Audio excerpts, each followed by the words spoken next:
आपको लगता है कि भाई एसी का इंस्टॉलेशन तो टेक्नीशियन करेगा, हम उसके ऊपर ध्यान क्यों दें? तो दोस्तों इस तरह के कमेंट्स अगली बार आपके होंगे। दोस्तों आज हम एक स्पेशल टाइम मशीन में बैठ के ये 1.5 टन के एसी के इंस्टॉलेशन का सफर तय करने वाले हैं। साथ में हम बात करेंगे कुछ ऐसी कॉमन मिस्टेक्स, कुछ बड़ी गलतियां जो ज्यादातर टेक्नीशियन लैक ऑफ नॉलेज या यूं कहें कि आलस की वजह से करते हैं।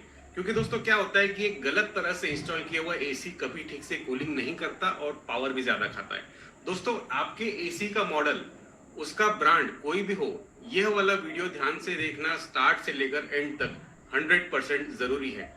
वीडियो को कहीं पे भी स्किप मत कीजिए। पहला स्टेप होता है एसी को अनबॉक्स करना, और मैं रिकमेंड करूंगा कि अनबॉक्सिंग आप टेक्नीशियन के सामने करें और अपने मोबाइल का वीडियो रिकॉर्डिंग मतलब कैमरा ऑन करके ही करें। दोस्तों क्या होता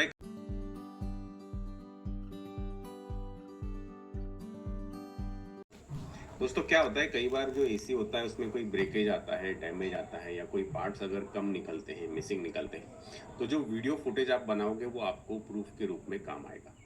आइए अभी हम सबसे पहले इसका इंडोर इंस्टॉल करेंगे। इंडोर की जो प्लेट होती है मेटल की, जिसके ऊपर इंडोर टिकता है, इसे टेढ़ा लग गया या स्लोप में लग गया तो क्या होता है दोस्तों, जो इसका पानी होता है ना वो आपके रूम के अंदर गिरना स्टार्ट हो जाएगा।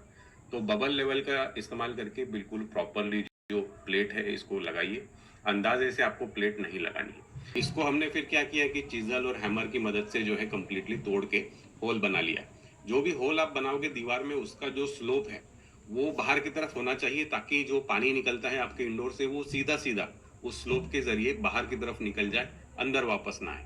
और बारिश का पानी भी इसकी वजह से अंदर आने का चांस खत्म हो जाता है। इंडोर के कनेक्शन दोस्तों, इसके अंदर कंपनी है ना बहुत ही बढ़िया लग्स या फिर थिम्बल्स कहते हैं, या जो कनेक्टर है वो बना के देती है। कुछ टेक्नीशियन इनको काट के फेंक देते हैं, जो मुझे बड़ा अजीब लगता है। तो कंपनी ने भाई ये सब बना के दिया है तो किसी रीजन से बना के दिया है। तो अच्छी तरह से जो कनेक्टर हैं, जो लग्स हैं, उनको लगाइए। इसके बाद में इंडोर का जो पाइप है इसको स्ट्रेट किया जाता है। इस पाइप के अंदर कंपनी स्प्रिंग डाल के देती है, तो इसमें जनरली पिंचिंग का प्रॉब्लम नहीं आता है, लेकिन फिर भी थोड़ा प्यार से कीजिए। मैंने देखा है कि लोगों के जो इंडोर होते हैं वो बिल्कुल छत से चिपके हुए होते हैं, ऊपर से एयर सक करने के लिए गैप ही नहीं होता। मिनिमम आपको जो है छत से आपका जो फॉल सीलिंग है, पीओपी है, वहां से 6 इंच कम से कम रखना है। मैं तो रेकमेंड करूंगा 1 फीट का गैप रखिए, ताकि जब भी आप एसी को रिपेयर करें, सर्विस करें, जेट बम्प का जो प्रेशर गन है अगर उससे साफ करें, तो टेक्नीशियन को काम करने में आसानी हो। नेक्स्ट यहाँ पे लेते हैं हाइट फ्रॉम फ्लोर। तो एसी का जो इंस्टॉलेशन है वो generally just above I level आपको लगाना है। मतलब अगर आपकी जो हाइट है ऑन एन एवरेज, अगर 5.5-6 फीट की हाइट अगर हम पकड़ लेते हैं ह्यूमन की, तो एसी आपको उससे जस्ट ऊपर लगाना है, 7 या 8 फीट के ऊपर। जानबूझ के एसी को ऊपर ज्यादा हाइट पे लगा के कोई फायदा नहीं है, क्योंकि ठंडी हवा नीचे तक नहीं आएगी और फिर कूलिंग आपको जल्दी से नहीं मिलेगी। दोस्तों कुछ टेक्नीशियन करते हैं, बस ध्यान ये रखना है कि पाइप के अंदर पिंच नहीं गिरना चाहिए। पिंच गिरेगा तो रेफ्रिजरेंट को फ्लो होने में दिक्कत होगी और आपके एसी की कूलिंग कम हो जाएगी।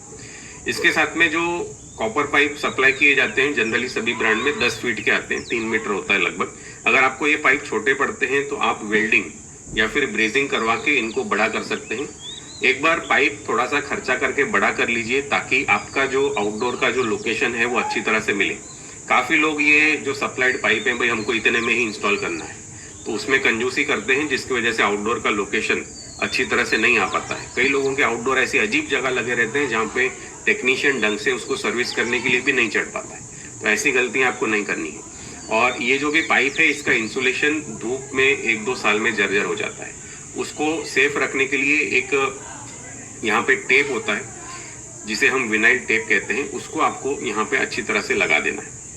दोस्तों ये जो टेप है वो मेरे गोदरेज एसी के साथ में जो आया था वो काफ़ी छोटा आया था, ये सिर्फ इंडोर के यूनियन तक ही काम आया।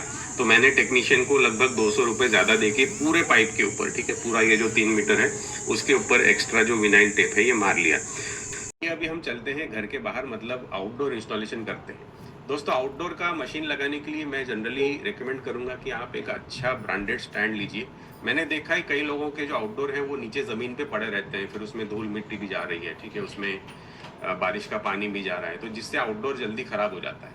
अगर आपका लोकेशन ऐसा है कि आपको ज़मीन पे ही रखना है, फ्लोर पे ही रखना है, तो छोटे छोटे रबर फीट मिलते हैं इस तरह के। अगर आपको स्टैंड नहीं लगाना है तो एटलीस्ट ये रबर फीट खरीद के आप उसके ऊपर एसी लगा दो। इसके भी लिंक नीचे डिस्क्रिप्शन में दिए। और मैंने एक इंटरेस्टिंग चीज़ नोट की कि ये जो एसी का आउटडोर स्टैंड है, अगर मैं इंस्टॉलर से लेता हूँ तो इन्होंने जो मुझे चार्जेस बताए वो बताए 900 रुपये, लेकिन यही स्टैंड मैंने अमेजोन के ऊपर सर्च किया तो 550-600 रुपये में मिल रहा था। अगर आपको स्टैंड लगाना है, अगर आप पहले से ही ये आपका जो आउटडोर स्टैंड है इसको ऑनलाइन मंगवा लेते हो तो आपके थोड़े से पैसे जो है वो बच सकते हैं। अब यहाँ पे लगाने की जो कहानी है वो बिल्कुल सेम है, मेजरमेंट लेना है, ड्रिल करना है, और माउंटिंग के लिए मैं प्रेफर करूंगा कि आप एंकर फास्टनर लगाएं, ये सिक्योर होते हैं और मजबूत होते हैं। अब जब तक ये आउटडोर हमारा लग रहा है, थोड़ा सा हम इंस्टॉल लोकेशन की बात कर लेते हैं। देखिए, सबसे कॉमन मिस्टेक जो मैंने देखी आउटडोर में कि एसी के आउटडोर को डायरेक्ट सन, मतलब धूप में, या कई लोग तो सीधा छत पे लगा देते हैं, भाई टेरेस के ऊपर एसी जाके पटक देते हैं, मतलब ऐसा कोई बिन बुलाए मेहमान की तरह उसको ट्रीट करते हैं। गाइस, ऐसा नहीं करना है। आपका एसी का सबसे इंपॉर्टेंट कंपोनेंट, ठीक है, उसका कंप्रेसर और उसका पीसीबी आउटडोर में ही है, तो आपको आपका जो आउटडोर छांव में लगाना है।